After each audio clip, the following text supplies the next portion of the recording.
İsrail denilen Siyonist çete başta ABD'nin desteğiyle bütün dünyada bir dokunulmazlık zırhına sahip olduğunu düşünüyor. Ve bu anlamıyla da 10 yıllardır devam eden bu uygulama Siyonistlerin vahşileşmesini, katliamlarını, barbarlığını arttırıyor.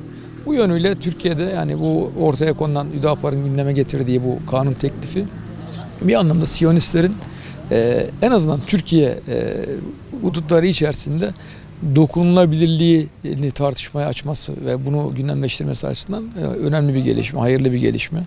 Bu yönüyle evet yani belki uluslararası hukuk zemininde Siyonistler kendilerini dokunulmaz görebilirler ama en azından Türkiye zemininde bunun mümkün olması hem aklın gereği hem hukukun gereği hem de adaletin gereği. İnşallah bu gerçekleşir ve bu yasa tasarısı kabul edilirse mecliste bir Türkiye açısından bir ilk olacaktır. Türkiye bu konuda bir öncülük yapabilir ve ondan sonra gerek İslam dünyasına gerekse hatta bu konuda Siyonistlerin zulümleri konusunda tepki ortaya koyan başka ülkelere de örnek teşkil edebilecek bir uygulama olacağını düşünüyorum. Bu yönde de desteklenmesi ve bir an önce hayata geçirilmesi konusunda bu kanunun teklifinin doğrusu görevi meclise düştüğünü vurgulamak isterim. Yani doğrusu hani bu Siyonistlerin işledikleri zulümler karşısında, katliamlar karşısında yani herkes üzerine düşeni yapmak durumunda. Elbette bizler sivil toplum kuruluşları ya da bireyler olarak tepkilerimizi ifade ediyoruz ama meclisin bu konuda sorumluluğunun daha büyük olduğunu görmek lazım.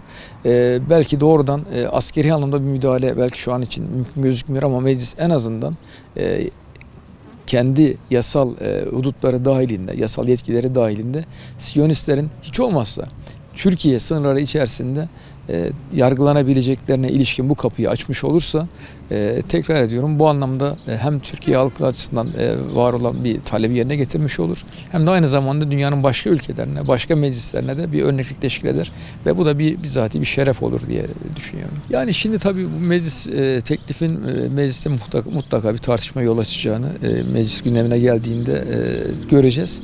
Bu konuda doğrusu hani parti gruplarının olaya nasıl yaklaşacağını biz de merak ediyoruz, bakacağız, takip edeceğiz ve elbette bu konuda yani topu taca atmaya kalkan siyasi yaklaşımlara karşı da mutlaka eleştirilerimizi, tepkilerimizi ortaya koyacağız.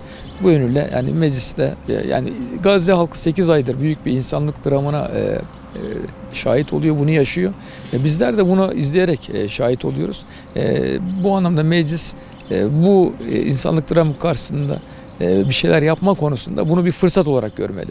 Eğer bu fırsat geri çevrilirse ya da anlamsız bir şekilde geçiştirilirse bu anlamda Siyonistlerin zulümlerine karşı